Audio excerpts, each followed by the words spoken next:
This video is brought to you by BTI Institute, a New Jersey leader in certification-based management training. I'd like to welcome everybody to the January Agile Discussion Group. Tonight, we're going to experience lean coffee. And so what makes this better is if everybody shares, their ideas. And so the board is just kind of like a starting point, but hopefully some of these discussions will branch off into things that are even more interesting. We will, keep each topic time box at 5 minutes. And then as a team, we'll decide, how we want to, proceed. Do we want to stop talking about that item or move on? And so Nitin, do you want me to share my screen or are you sharing your screen? Why don't you share, Bob? I'm on a tablet, so it'll be a little smaller, but I got another thing over here as well. So sometimes people will see me just look to the left, not ignoring them. I'm just monitoring the chat as well.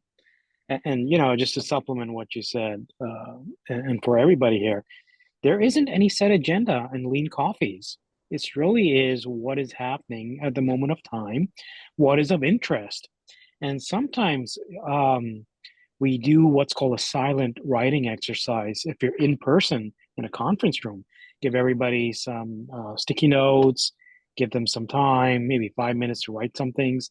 And a lot of times we find some similarities as well or patterns. And we find, hey, I was thinking of that as well. And we kind of club these topics together. We'll have a chance of doing like an upvote and seeing what it is that people would like to just talk about first. There are no right or wrong answers. We may not solution for anything, but it certainly leads to quite a few pieces of discussions and enlightenment. And just talking about some visuals, if you see, you probably attended some of these before, just reading a board left to right with swim lanes. There's a to-do, doing, blocked, done. And there's, an aha that I created because there are people who want to share some takeaways or enlightening moments. And at any given point of time, we can kind of get a sense of what's happening right now, and as a facilitator, somebody is explaining lean coffee, right? Some things have happened before the event by, an admin or a facilitator, and we have those moved over to done as well. So, and on the left, right at the bottom, you have a facilitator, PMI New Jersey announcement. So John C. usually has a few things. So it's like similar to your product backlog and Scrum teams, like, hey, we have something that we have to get to. Let's throw it into the backlog. So that's kind of like a placeholder for John, and we know that. So it's a very visual exercise as well. So for those of you who do have access to the Trello board, we can just have you click on the plus, add a card, and throw in a topic of interest that you'd like to talk about. And we'll give you a couple of minutes and just see what comes up, what bubbles up over here. And again, if you do not have access, you certainly can use the Zoom chat where either Bob and I can describe something on your behalf as well. So just take some time and let's start populating this board. And sometimes this might be called, like if you're having a retro, you could call this silent writing, where people will write down their thoughts.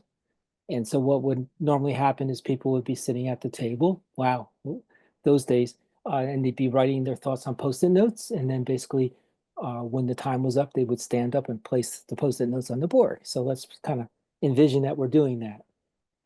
And so while this is going on, when Nitin set the board up, I created a card here to say check board access to make sure that I'd be ready for tonight.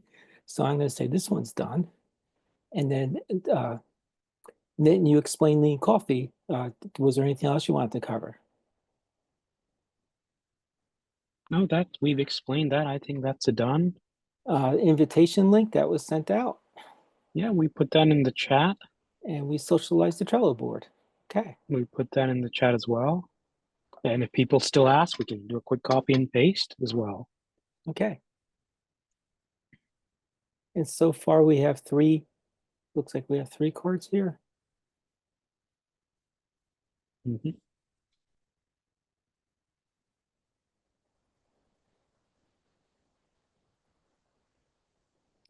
And while everybody's writing, for me to be able to do this, I must say that as a member of the Federal Reserve, what I'm going to share with you tonight is my personal opinion. It does not reflect the New York Federal Reserve or the Board of Directors.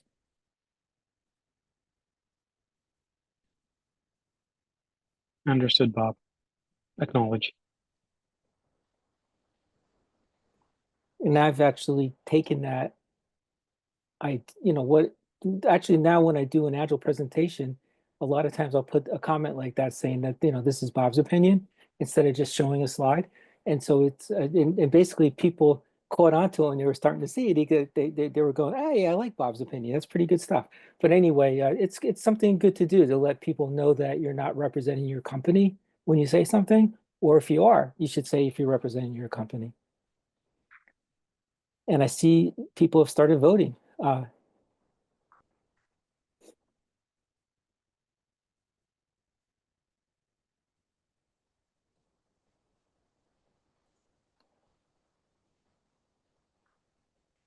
Yep. In the background, I'm also approving a lot of requests to get onto the Trello board. Okay.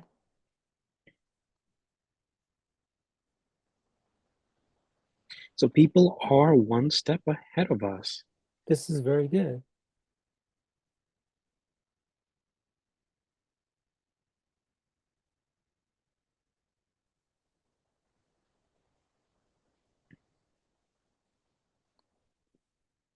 And in order to vote, for those who are not as familiar, if you click on a card, you will get a menu option, and one of them towards the right-hand side will be like a vote or a thumbs up. It says vote, and then Yeah. you would just add a vote. Correct.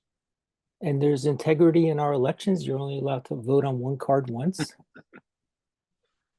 And also, like if we were doing this in person, you could tell the people in the room, that we're going to do dot voting, and then everybody would have a Sharpie, and then you'd say, well, everybody gets 3 dots.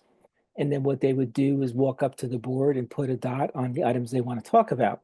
Now, in that instance, there's nothing stopping a person from putting all 3 dots on one item. And that in that case, it's fine.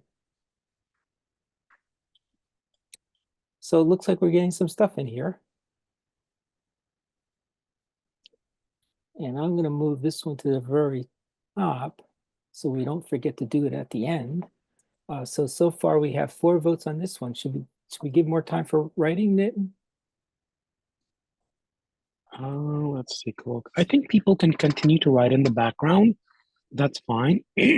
Let's just see what's there. And very quickly, I have been adding more people and approving requests for Trello. If I missed you again, please put it in the chat. I apologize. Or just check your spam folder. Sometimes things get there as well. Yeah, just approving Barbara as well. All right, and then what the next step would be, we would create an ordered list. You've heard that probably in Scrum where your backlog's an ordered list. And so what you would do is put the items with the most votes on top. And in this case, it's pretty ordered. Like if somebody was to add a vote here, this would get moved above the single vote item. So what we have is this item here. Then is it okay if we start talking about it? Yeah, I think so. Votes? Go ahead. Okay. I've heard chatter out there that in recent times, Agile is a bit on the decline. I have not drilled down on this, but I'm wondering about people's thoughts. That's a good one. I like that. Yes. And this is really open to all. We are a group of Agile enthusiasts and people curious. We are around, I'd say, about 80 people on this call. And if you want, we can share some things on the chat or just call it out. So anybody want to go for it? Or Bob, you got any thoughts? Turn it out there. I mean, I Yeah. have not seen Oh. any decline. In my experience, for the last 5, 6 years, and recently, actually, in my organization, it has been very, very heavily used, and it is it will be used for next, coming years, like next 3 to 5 years plans we have. So I have not seen any decline. So I was wondering if someone can educate, how that is, that feeling is that it is on decline. Thank you, Ramesh, for sharing about your organization. I'm in the job market right now, and what I'm noticing, I go through LinkedIn, there are a lot of people looking for product owners that have some domain knowledge in AI because they are trying to either supplement or augment their business practices, trying to streamline it with artificial intelligence. That's just what I'm seeing out there. So just throwing out a little blurb over there.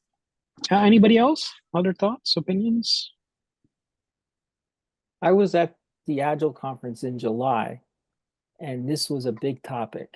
And so actually before the conference, I wasn't, maybe I was naive, but I wasn't really aware, of everybody saying how Agile is declining, because in my circle, just like was just mentioned, it was going strong. We were adding teams and we were continuing training, we were bringing in coaches. So everything was really strong. But when I stepped outside my bubble and I looked, at everybody from around the world that came to the conference, that this was a major topic and everybody was concerned and they had a lot of talks about that. And something that Esther Derby said in one of her talks was that Agile isn't really decline. Agile's been a success. Agile was successful, and it's at a point where it's like it's been normalized, where everybody's using it. So it's no longer this challenging thing where you're coming in and trying to bring this Agile team in. And so what Esther said, the challenge that we're facing is now what is the next step? Like, where do we go from here? Like, we were a success, we succeeded. Now where do we go? And so it's all in, I guess, just like when you watch the news, it's all in how people say it. And so that was very resonating and refreshing to me, those comments, because I've been doing this for 15 years and I love it. And so, us as Agilists, it's up to us to say, okay, what can we do next to even help make this even better for our companies? And then you see things like PMI and the Agile Alliance joining together. It's like, wow, okay. So it's, I don't think PMI would have joined with Agile Alliance if Agile was dead, because PMI is pretty smart. It's a big organization. So again, that's Wait, my Bob. opinion. A normalization. Like 20, 30 years ago, I swore I would never buy bottled water, But I guess it's kind of become the norm. People buy bottled water now. It's subtle. So is agile, just becoming more and more of the norm compared to what it was in the mid 90s? Just a metaphor out there to what you said. Yeah, and I do agree that, we are doing a lot of hiring and we interview a lot of people in the last 6 months. And we have a big hiring plan this year as well. I mean, we understand that, this is expected, I mean, we put the people or screen the people on a scale, assuming that, Azad, he should know, he must know. I mean, there is no like, do uh, you know, Scrum ceremonies. I mean, why? It is expected that you should be knowing, right? So I do kind of agree with Bob and within both of you that this is expected that you should know that, there is nothing like, I need to train you for this, right? So, yeah. Yeah, I need to interview with your company, Ramesh. Welcome. Yeah, we have quite a few positions open here. But other Yeah. thoughts? Anybody want to put them in the chat or call something out? Otherwise, we'll move on. I see a hand got raised in. Anybody has their hand raised politely? Was it just Ramesh or someone else? No, I lowered my hand. I'm not seeing where to raise hand, or I would do it, but Go to React, and then there is a raise hand thing. Middle. okay. Yeah. I know I've seen it in lots of things. I'm just not seeing it here. But anyway, I just thought I'd add something that it sounds like a lot of this has to do with the level of maturity and the Yeah. level of absorption, out there, that's kind of reached a critical mass.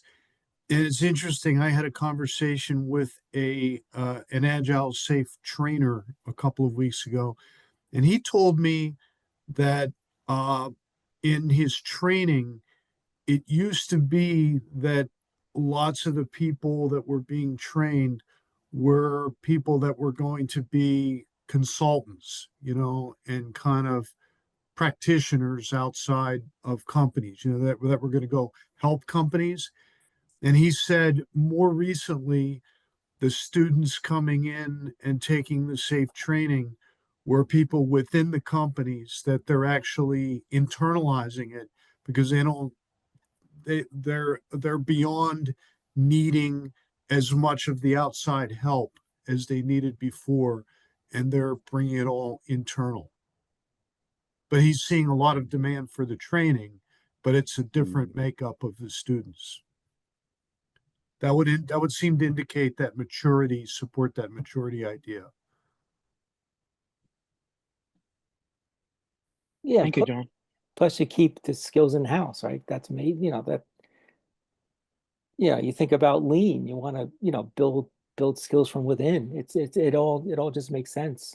Uh, and as we're talking about this, I'm thinking, at least in my experience, it's always been, you can get the dev team, working with Scrum, you can get them understanding why they're doing Scrum, and the Scrum Master too. But getting that right product owner that really understands how the Agile team works and how they're able to, move things in and out of future sprints, to basically meet the business demands, that is something that you just can't teach that person in a class. It comes with a lot of knowledge and experience. So maybe the focus should be getting stronger product owners. I'm not disparaging our current product owners, but I'm just saying, make our product owners stronger, give them more authority. Those are the kinds of things. If somebody was to ask me, not that anybody's asking me, what I would do to, as far as the next version of Agile and stuff. Does anybody have anything else?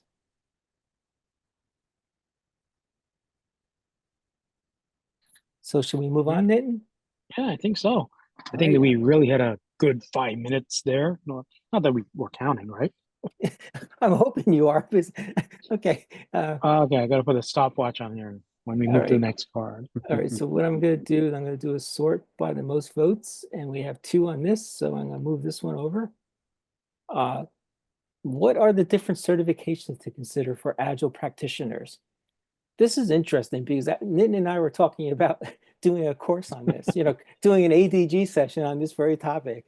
And we thought, probably January is better for lean coffee, but this is really interesting because there's so many of them, and you have to be so careful because your budget is limited. Did you want to share anything on this, Nitin? Yeah, so Bob and I have presented over this over the years. There are recordings, and we have intentionally repeated this because the acronym soup has ever evolved.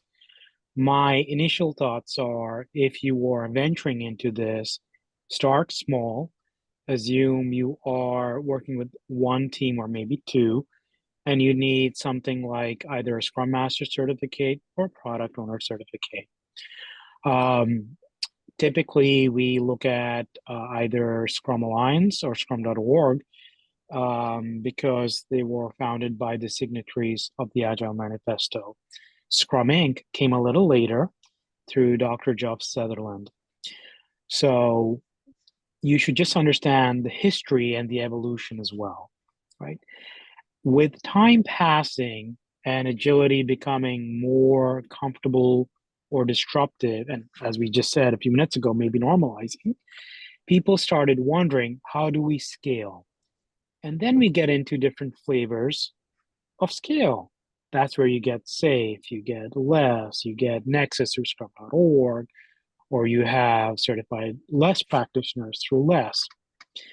So I would venture and say, look at what your organization is using and start off there first. Unless you're an agile coach, perhaps by profession, and you're consulting with companies, then I would ask that you get familiar with at least 2 or more different flavors of agility at scale, because that will automatically then get you familiar with the alphabet soup and other things. But if you're just starting off in terms of role and function, try to understand whether you're more towards the product or business side, that would be the product owner roles, or more of the facilitator, the dance, closer to the dev teams, very hands-on on a day-to-day, getting rid of impediments. That's more of Scrum mastery. So there's a lot out there. That was my pitch. I'll get off my soapbox now. And I jump in. Oh yeah, Sure. please, it's open. Go ahead. So when I was unemployed, unemployment had all these courses that they were offering in Agile, and I didn't know what to do or where to go. So I literally reached out to Nitin about the vendors and what they were offering, and he very politely told me that's not what you want to do, and he kind of led me. And I got if you're unemployed and you're looking, it's not like you don't know what to look for. So and I ended up getting my Scrum Master and my Product Owner certification, and they came in handy when, I think I would have they really helped. I ended up going back to my original company as a contractor on an Agile project. And like they took me, even though I had no experience, but it really led me in the right direction. So I would be aware of the vendors and what they're offering in the organizations. And, there are the legitimate ones and there are ones that it's probably not worth the effort or any money you're going to pay for them. So thank you years later. So, Oh, That's thank you, awesome. Dewey. I didn't know Great about that. story. Yeah, and budget is a good thing I forgot. You can get Scrum certifications if you're willing to do self-study and have a low budget and get a very credible one. If you're someone who would rather thrive in a 2-day in-class session, there's that option as well. Perhaps there's a budget through your organization and support. So there are options out there. There's quite a bit out there. And I put a few things in the chat. And if I can add while you're looking at the chat, Nitin, I think as far as Agile goes, I haven't recently been looking for a job, but it seems like everybody wants the CSM. I can never understand why, because all it is a 2-day class. But it seems like if you want your resume to kind of come out of that screening process, you have to have that. It's comparable one to PSM, Professional Scrum Masters from scrum.org. That's a great credential too, but I don't know if it's got that mindset where the manager or the recruiting person at the company would know enough to say they want a CSM or a PSM, but they probably would most likely say CSM. The other thing to keep in mind is if you go on the scrum.org side is you don't have to pay renewal fees for your certification, but on scrum. Then that's the PSM. For the CSM, you have to pay every 2 years. You have to take a number of classes and you have to pay a fee. Sort of like, same thing with PMI. Now we can't forget about PMI. PMI came out with Discipline Agile, and then they also had the PMI ACP. And from what I'm hearing is I think that PMI ACP is about to get a lot more valuable because they're going to probably incorporate all that Discipline Agile stuff into it. And if you look at what it gives you and what it demonstrates, in order to get a PMI ACP, you have to, don't quote me on this, it's like 1,500, 2,000 hours. You have to demonstrate that you've worked with teams for 2,000 hours. That's a long time. And where the CSM, you just have to show up at a class. So now that PMI is with the Agile Alliance, I think, again, I'm just guessing. I have a feeling that's going to be a valuable certification coming out. And I know John, who's also here, he was like the chapter representative for DASM. So he's seen more of what happened to DASM than I did. But don't count out PMI yet, because the fact that they actually partner with Agile Alliance is saying a lot. Right. And in terms of history, to supplement it, the ACP credential came in much later, right? So a lot of people had either the CSM or PSM or PSPO. So Scrum Alliance, then Scrum.org, then the PMIACP came about, and then you got a lot of the scaling folks that came in later then. So I have a question on the scaling, and here is actually my situation. Down the road in this year, I'm going to do program management, and there are like 15 Scrums teams will be there. Uh, 3, 4 teams working on one project, and overall doing the program management of those, 15 Scrum teams. Which one would be recommended, which certification if I want to use that? That sounds more of a product owner type thing, Ramesh. Product owner. Yeah, so Mm, I would start exploring that. If it is at scale, at then scale. start looking at either less as a chief product owner type Mm, designation. If you're using SAFe at your organization, they are what are called POPM courses, the POPM. So mhm. those are a I few you mean, can kind of dwell into. right now we are using like an SOS, Scrum sort of thing to manage multiple teams. Okay, that's a common technique, Yeah. which is actually a very simple and very effective one as well. Yes, yes, we have finding, and I'm just trying to see that if, I mean, right now we have 5 team and we are effectively using SOS, but is that something expandable to 15 teams? Any thoughts on that? We have to go to some other model like SAFe or less. Ye- So I just want to make sure I understand, are you asking what approach you should take in general, like to get, um, to put together a roadmap for how you're going to scale this up to the 15 teams, or are you Yes, asking what certifications people should have? uh, kind of both. The first part is like what kind of approach I should take, Yeah, and then what kind of certification would help, right? So yeah. on that, yeah, yeah. Yeah, I think I can help you a little bit with that. Mm, This mm, past year in 2024, mm. I earned the Safe Practice Consultant certification. And Uh-huh. what that's all about is about Mm, implementing Safe. Okay, mm, so it's implementing Agile at scale. mhm, And it's about that whole idea where, you can start with one team and then mm, you build to 2 teams and then you build to mm. 4 teams, etc. Yeah, And yeah. what you're trying to achieve. But there are a lot of different roles in there, such as, Mm, Neaton, you mentioned, the POPM, but there's, every role has their mm, own set of, kind of knowledge set that they need mm, to master, whether they're team members or whether they're product owners or whether they're scrum masters. I mean, you still have scrum masters for mhm, each one of those teams, and mhm, you should have a product owner for each one of those teams.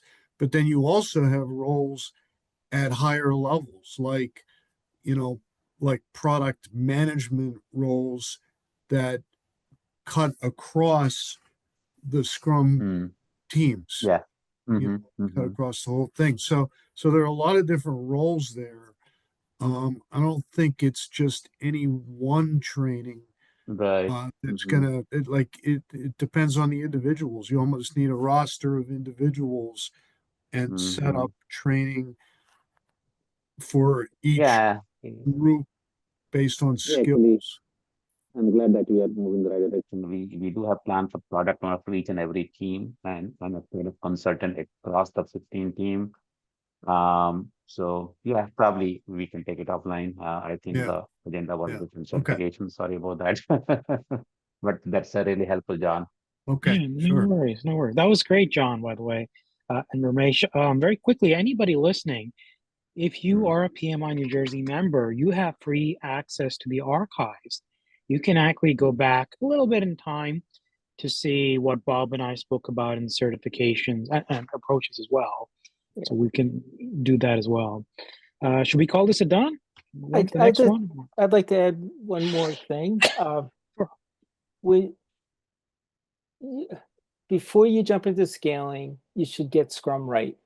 Basically, it sounds like, what you have, it is working, but a lot of times a company will say, I want to do Agile, I want to scale. So they'll start scaling automatically and not even doing Agile right. So, my recommendation would be to slow down and do your research. Look at, to me, the consideration would be between safe or less. And then you have to decide what you're looking for. If you're looking for something that has all these other roles in the organization, maybe safe is for you, because a lot of times when you do an agile transformation, those people that have those really high level roles no longer have jobs, and it's very scary. And with less, it's more agile like.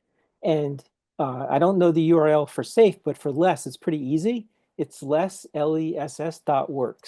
And it's a great website, and I always refer back to it because it's got a lot of things that you can use just for single team Scrum. It's got a wealth of information in it. So just do your research and just don't jump, and because it's the most popular one. You have to look at what the company wants to get out of it. So with that, Nitin, I guess we can move this one to Don. Sure. Frank had his hand. Frank Materia had his hands up before. Did he get to ask his question? I was primarily going to agree with everything that was said. So I really, at this point, don't have anything more to say. Okay. Just want to make sure that we didn't skip you, Frank. Thank you. Go on, Bob or Nitin. Yeah, okay. I'm sorry. I have all these one other things.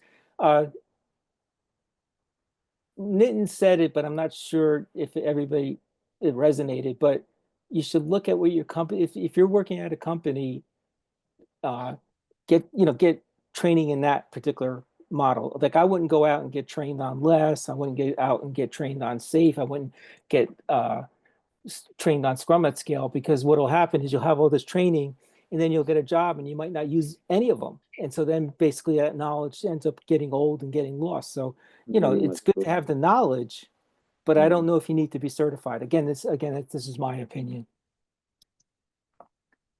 Yeah, that's I think is where something like the PMI ACP comes in. Like if you're not sure as an individual what to do, but you really want to learn something formal and broad about Agile, the ACP is I found to be great because it really covers a wide range, but it doesn't train you to be a Scrum Master.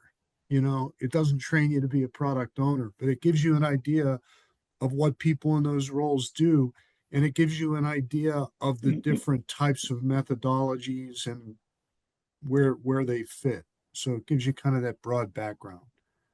Since we're talking about PMI certifications, let me just chime in here very briefly. The ACP, for those of you who are not familiar with the certification, while it's PMI's Agile certification, it requires actually, and Bob mentioned it, that you have to have experience before you could even qualify to take that exam and get that certification. So if you're trying to just get into Agile and you don't have any experience, which I think is part of the question, right? Which way should I pursue for some of you folks? You really can't start off with the ACP because you won't be able to take the exam. You can learn the material. I can tell you from the PMI perspective that a good way to start is to start off with Scrum. If you look at all the various Agile methodologies that are out there, the one thing that they have in common is basically at least foundational Scrum. And when I say foundational Scrum, it's not just, I'm not just talking about the whole process with the daily Scrum and all of that, but there's certain concepts that, for example, that about feedback is good, small batches are good, things like that. Those so-called, some people refer to those as first principles. So those are the things, if you are new to Agile and you don't know what to pursue, I think trying to learn what Scrum is a good start. And I'll stop. Oh, and by the way, if you don't have any experience with Scrum, there's actually a short free Scrum lesson for all PMI members. If you go out there, you can learn about Agile there. So look for that. Back to you, Bob and Yeah, Nitin. sure. And then you have that Michael James, that's those Scrum training things. I'm literally just typing that in. Perfect. Yeah, that's a great series. Whenever you take training with Michael James, we sponsor a few of his courses here, and he makes people do pre-work, And that's because then when the class starts, he doesn't have to waste time on all the basic stuff. Everybody comes in with some knowledge. And I think it's a great way to get a lot more benefit out of the class.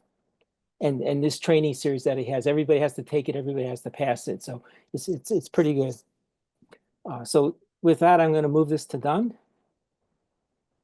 And then I'm going to do some, oops, it's stuck there. Okay.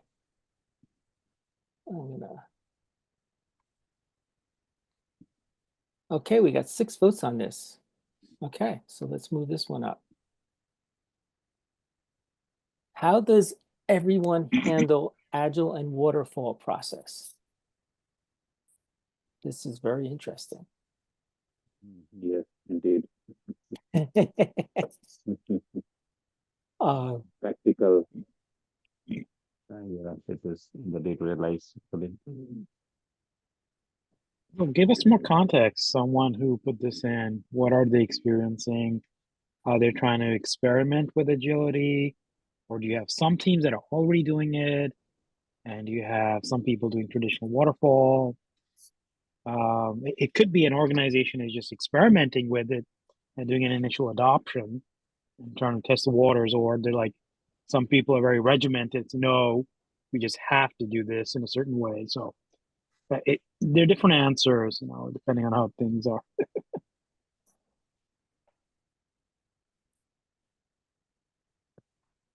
Does the person that put the card in want to share anything? If not, it's okay. No, I don't have anything because all my last 5 to 10 clients. So Agile by itself has been a failure because you can't just turn it around. And I know with working with the Department of Health and US government right now, it's just not possible to turn it around and market something. So all the top companies from J&J, I can only talk about my clients from Credit Suisse and J&J and Eli Lilly and Novartis. They're all looking at a hybrid process, and it's been going on. And I just wanted to see, because I have put up a plan and I have put up a process helping them out, but I just want to see if I can. I mean, that's good or bad, I don't know. They all accept it, but I just want to see if anybody else is doing it. Just a little bit of a thought on this is I've managed small teams where we moved to agile, like we just set up agile processes, and neither I nor anybody else was even specifically a scrum master. We were low on formalities, but what we did do was we instituted sprints. We instituted a cadence. We had our stand-up meetings. We had retrospectives. We did things like that. So you can institute bits and pieces like that, and at the same time, I would go and talk to the client and show a schedule, and show milestones and where we were on the schedule. As far as delivery goes. And one thing very agile that we did was we did lots of demos, constantly. And that was very helpful for building confidence with the client. So it's not like there in these experiences, it wasn't like anybody was guiding in putting this framework into place. It was very organic.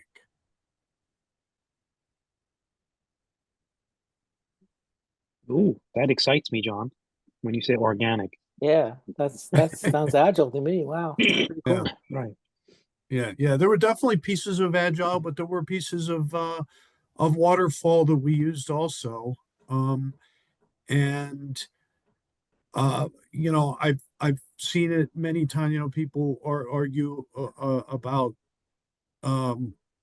3 types of projects: waterfall, agile, and hybrid. And I would argue that all projects are hybrid.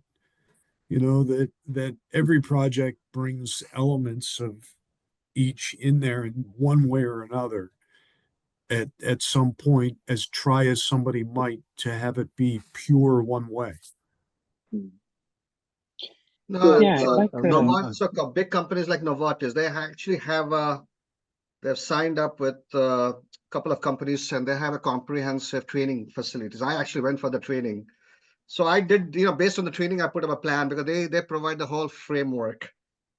Because at the end of the day, you don't have an infinite sort of money, right? I mean, you just don't. And then you also don't have the talents available, like especially for cloud and Android and Apple, anything that goes there, they just don't have the talents. Whether it's Deloitte and McKinsey, because the pool of the talent is still the same. Or TCS, nobody has it. Blockchains and so they have put a provision. So they just don't want to spend a lot of time and money on things that they can't, churn it around very quickly. So I actually went to a very company. They actually spend that freaking money sending me everywhere. But I just thought what other companies are doing. So Sam, I don't know what kind of training it was. Was it like a in-house training or was it based on a certifying body like Yeah, SAFe or LESS or Scrumming? it's called So ICE. It's a professional body that comes in and you go to them in New York. Or, so they send me both for in-house. Even if it's in-house, it's actually they come in from outside. It's quite 10 days. ICE, as in what flavor of agility, or there wasn't anything through a certifying body, is what No, I'm getting. they have something called certifications like bronze, silver, and gold is pretty much a train the trainer. I Okay. actually they gave me the opportunity to do it, and I didn't want to stick around and be a trainer. Just Okay. Yeah, this sounds just a little different than what I'm accustomed to. yeah, But no. in your case, what I would do is for organizations like this, I would just suggest one initial adoption. What would one initiative look like with one team? That's it. And if the organization is willing to consider that, and it's also cultural, they may not, they might just throw it away, then you might get some traction or visibility and then see what it would look like for maybe two teams or two initiatives. I had a wealth management company that did this a couple of years ago. They had high-end clients that were $10 million or more. So if you won the lottery tomorrow, 9.99 million, you wouldn't be eligible, right? So high-end attorneys, doctors, celebrities, and they just said, hey, we heard about this scrummy stuff and we just want to do one project, one initiative, and we got these two buildings, we got this one team. What will it look like? They hired an agile coach and external consultants, me. They saw what it would take, and then they made certain decisions after that for training and for scaling. So again, it depends on the nature of the organization and where they are. But the big bang approach, the top down, may not be as suitable as perhaps the bottom up, as Dr. Jeff Sutherland says. There are three approaches to getting agility into an organization: top down, bottom up, or stealth. Stealth is what Google did many years ago, and their beautiful YouTube videos is over that without formal lingo, terminology, certifications. But that's just what I have seen and experienced. And I don't know if this offers any comfort, but there are organizations right in this position. They're kind of tottering. So no, it's not a matter of comfort. I mean, everybody keeps on improvising. This hybrid is what Eli Lilly hired me. I put up the whole plan in place, and anything that they couldn't figure it out, if can't be agile and can't be waterfall, was a wish list. And then I created this whole plan for the wish list. And so they basically would create an RFI, RFP, and put it out for bidding. And that's what happens with the Department of Health here. Whether you go to New York, Medicaid, Medicare, they just send it out. If none of these 10 vendors can do it, it goes to a bucket list. And that's where they start putting up an RFI, RFP for those big ones. These are small SOWs that they can churn out very quickly for agile. But I just wanted to see what the experience was with other folks. But I think I have much more better understanding than most. That's fine. Okay. Yeah. But thank you for sharing. That's got some great discussion here. No, and it sounds like it's a tough battle of sorts. Bob, were you saying something? Yeah, if I could share a couple thoughts. The first thought is the person that mentioned the failure of an agile adoption. I would be willing to bet a coffee that if you were to ask one of those team members what their favorite Agile principle was, they would look at you with a blank face. And unfortunately, that happens a lot where people just get told you're going to do Scrum, but they have no idea why they're doing Scrum, and then they miss the whole Agile part of it. And so that can be covered with training, but unfortunately, you need somebody that understands that when you bring that training in. And then on the waterfall example, a previous company that I worked with, we had a very large mainframe, set of mainframe applications with a huge organization, and they were divided by the front end, middleware, and back end. Pretty much how waterfall teams work. So they wanted to do Agile. So basically, somebody approached me, and he said he wanted to be the Scrum Master. So basically, I coached him through the process where we built a team that has 2 members from the front end group, 2 members from the middleware group, and 2 members from the back end group. And now, so what we ended up doing, instead of having these component teams, doing front end, back end, middleware, we have one feature team that does everything. So then we actually we gave them the training, we set them in motion, and they accelerated. I mean, they couldn't, everybody couldn't understand how fast they got work done, only because all that communication between the different teams and the coordination, it's gone because it's all within the team. And so, and like what Nitin said, one team, you start with one team and you get that going right. And then basically then you add a second team. And so it does work, but it's really important that when you do things like this, you really bring people in that understand, what switches to switch and what knobs to turn in order for it to work, because there's no cookie cutter way of doing this. You have to really be able to come in and take a look at how people are working, because we're dealing with people. It's really complicated. And so that's, I hope, I'm not sure if that helped or not, but I thought I'd share those stories. Does anybody have anything else? Yep, we've also got a call on Elmo. I I don't know if it helps folks right on this platform, but just so you know, all the FDA devices, so that were so heavily regulated. So the Trump administration actually changed that whole regulatory and made it very, very deregularized. So what happens is everything which was a level 3 that would have gone to 8-10 years, they're making it to level 1. Similarly, they're changing. So that's all of it's going to be agile. So if anybody's looking for job and device markets, it's going to be very helpful for them, because they really, just to give you an idea, and Eli Lilly, they have a list of 8,000 product lines to be done. Wow. Not just 1, 2, 2,000, it's 8,000. And so just if anybody's looking at the medical device industry, they know it's and he's continuing going to go even deregularize everything now anyway. Thanks for sharing that information, Sam. And wasn't there a question, is Agile dead? It doesn't sound that way from this group, so that's pretty cool. Is there anything else we want to cover on this topic, Nitin? Elmo!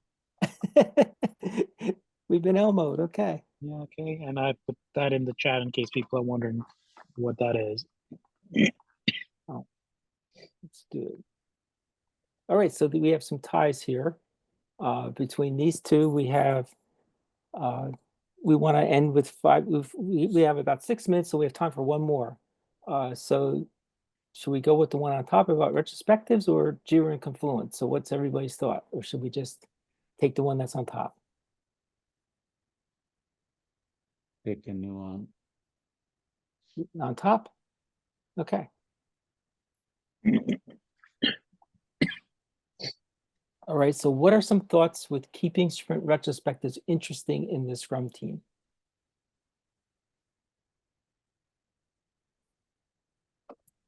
There are a lot of sites out there and templates. So sites like Easy Retro or Fun Retrospectives, but some tools that help with doing retros, like this tool or Miro or others that sound very similar to Miro. They have templates that can be used. It can easily give some spice to what you may be collecting from the team. I think just switching a different template, using some visuals will help. Keep it going, keep it exciting.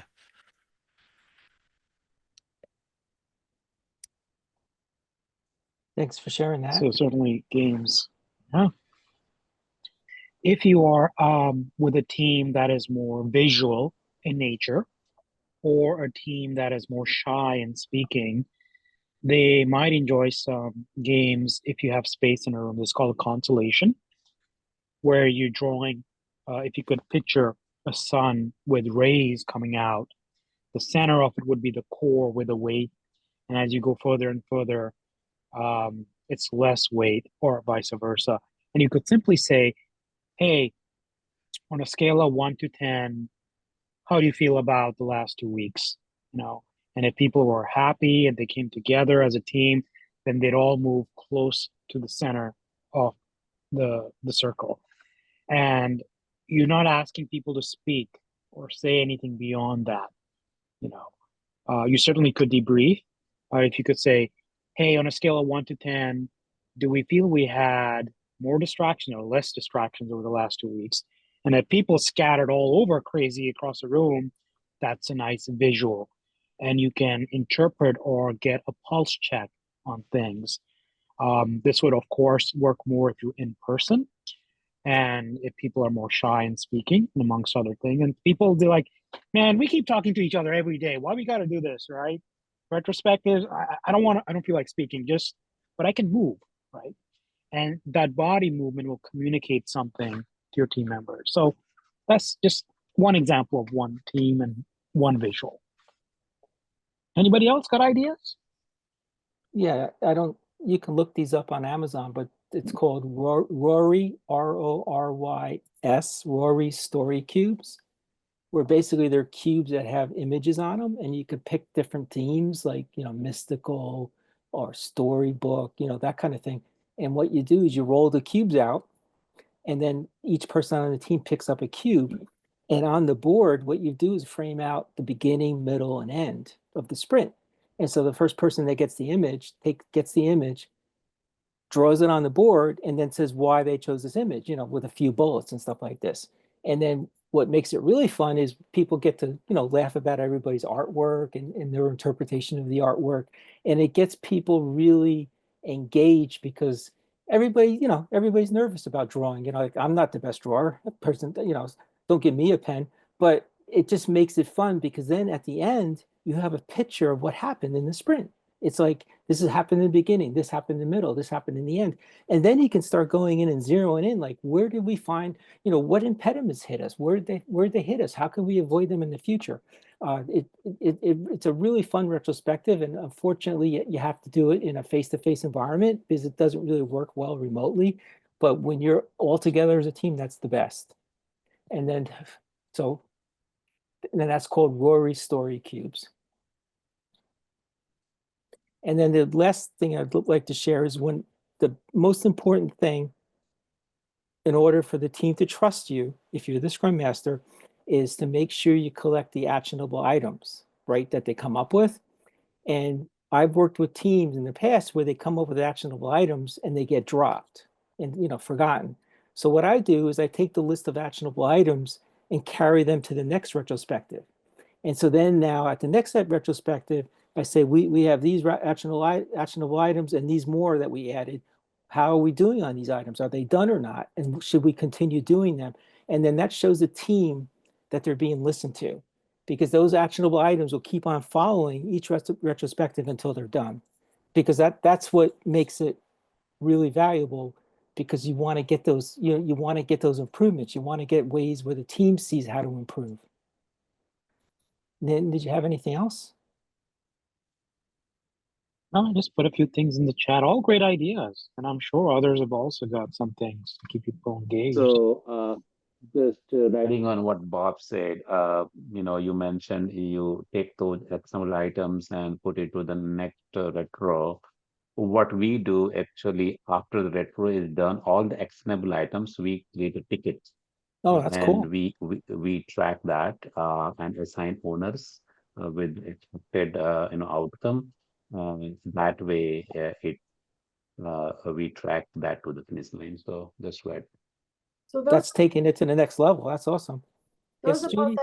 ideas of like making it useful. I know there's one thing making it interesting. It's so people feel like there's some value of the retrospective, but they also have to feel comfortable talking about the things that didn't go as well as they could have. If it's an environment where they don't feel comfortable talking about it, it's going to be useless. Yeah, I think you have to create that environment and assuring to the team members, whatever is discussed in that room, stayed in that room, and nothing personal, nothing goes out, and you have to set that mindset. Yes, Psychological they must safety. feel exactly. They should not be feeling that, whatever you said will be used against you under law. I mean, that is the thing. Nobody will come out freely and share their thoughts, right? So that's very, very important, that atmosphere and that environment of, uh, you know, thinking has to be in place. Yeah, and a quick way to get the pulse of the room is you could do what they call a safety check. And so what you do is hand out Post-it notes and then you put up a scale on the wall where 1 means you're completely safe, 5 means this is dangerous.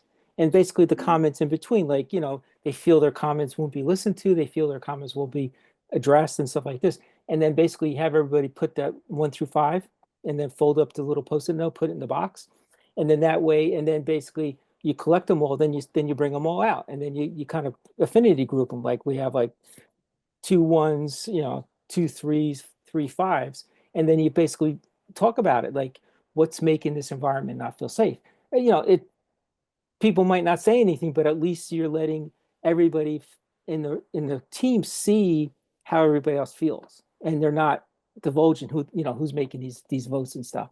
And then from there, you can actually start talking about what can we do differently, like what should we change, what's making what could we is it how we're saying things, is it how you're being pressured, those kinds of things. Then you can start peeling it back.